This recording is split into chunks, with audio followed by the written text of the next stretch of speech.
Club of Bermuda. Welcome to Coveside, Christmas at Coveside. We've been busy for the last few days, just putting a few things together for you so you can spend the rest of December putting your own together. We're going to start off today with a candlestick arrangement that Susie did, and she's going to tell you how she did it so you can all practice this and Christmas Day can be on your table. Hi everybody. I think you probably all may have a candle holder, just one of these green plastic things that you put in a candlestick, and a candle holder. If you don't, you can you show that?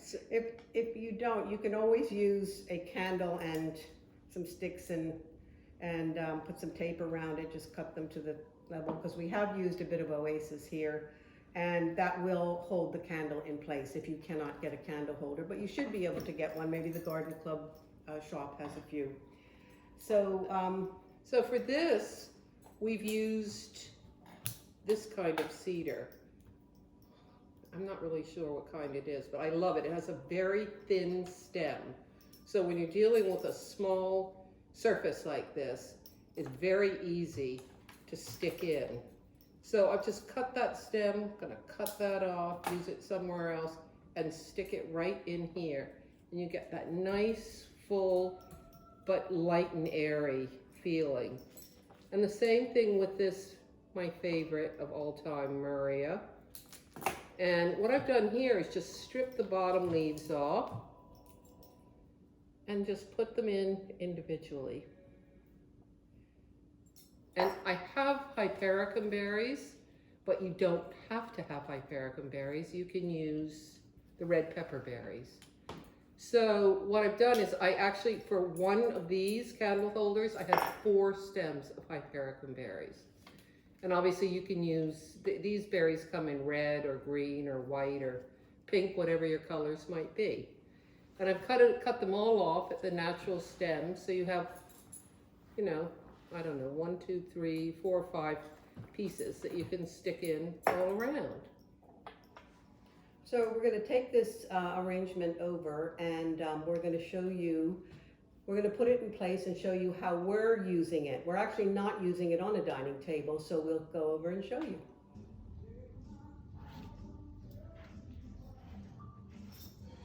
So as you can see, we have used these candlesticks in front of the fireplace on the coffee table with some beautiful red votives that belong to Susie, and also her collection of crystal Christmas ornaments that she's been collecting since 1970.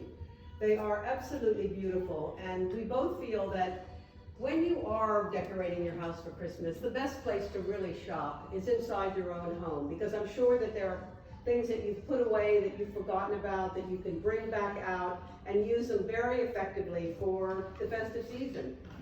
And any collection, everybody has a collection of something.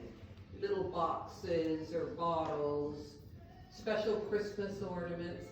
And this type of arrangement also would look great on a mantle, or on a side table, or even on a dining table. So, but we just thought it would look pretty here for the day. So our next arrangement we're going to show you is, Susie had this idea to show you what you can do with 5 hydrangeas. So we've done 3 different tables, and the first table we're going to show you is after dinner coffee. So Susie's going to explain what she did and what she put together on this little table for you. Very simple. Pick your favorite vases. The ones I've chosen here are all a little bit different, the vases. Put your 1 stem, water only, nothing else. And then I thought some pears with this would look really great. A reel and a reel painted gold. Just for fun, for Christmas. And Judy Ann's beautiful wedding china. And delicious chocolates. Trust me, they are the best. Marks and Spencer's. And candles that someone gave me 10 years ago. And my mother's candlesticks, they're finely clean. our little Christmas breakfast table that we put together. We have lots of vintage things that we've used here. These glasses belong to my mother. The little pitcher, the vases, and of course with the cranberry, that's classic sort of early Martha Stewart. We filled those vases with water and just the cranberries, and again used our 5 hydrangeas and some fruit. So do you have anything to say, Sue? Very, very easy, we very just wanted something bright self-explanatory. and colorful and fun for Christmas morning. And those are the Bermuda limes. And the green leaf is a citrus leaf, and I just use a little piece of green wire to stick them in the orange. And that's it. Okay, we put this table together just to show you just a few other little ways that you can make the 5 hydrangeas look really different.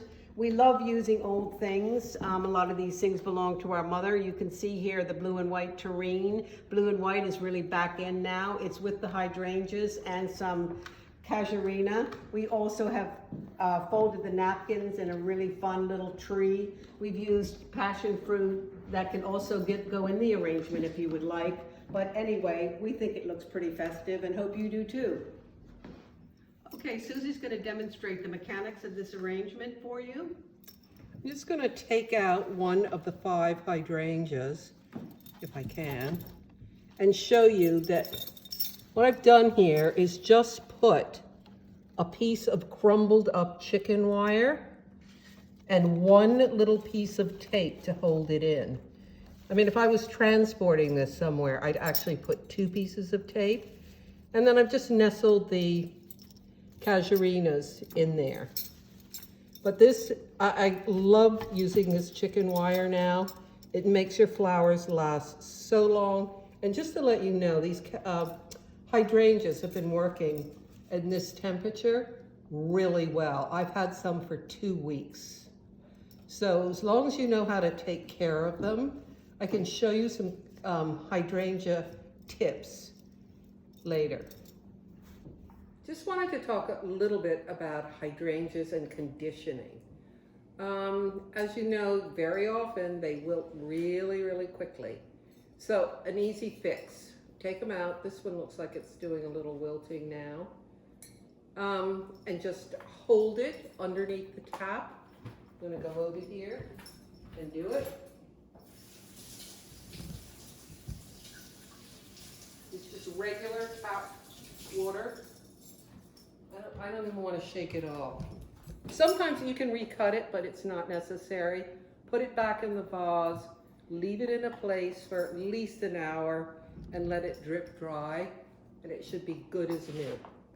Okay, this is our Christmas table. This is where my family always has Christmas, and every year we use exactly the same things. The plates that were my mother's, the mirrored placemats that were given to me by a very good friend 20 years ago. And what we've done is we've decorated the table with lovely candles. Susan's made an extraordinarily beautiful baby's breath wreath with 3 adjoining Christmas trees.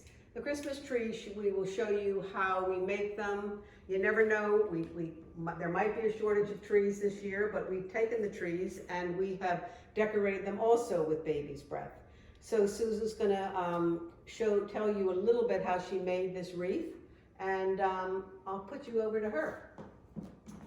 So I call this baby's breath wreath a messy baby's breath wreath because it is a little bit wild.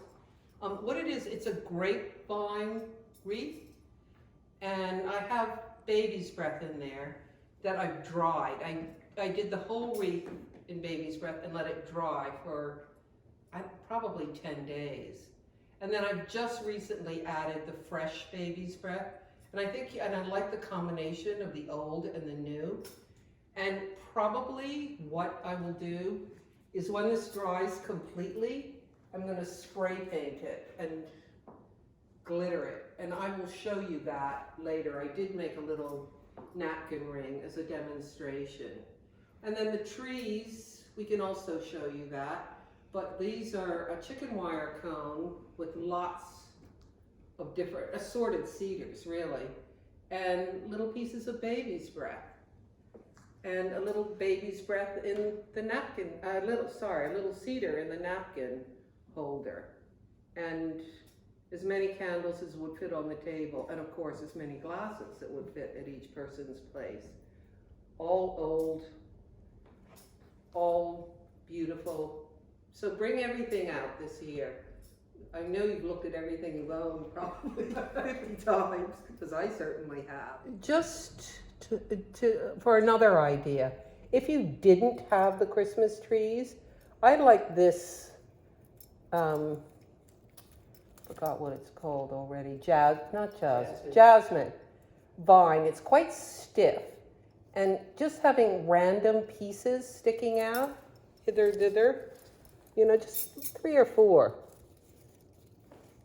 Obviously you can do it a lot better than that, but it would look very pretty, I think, if you didn't not have these green trees. And remember, it is a wild look.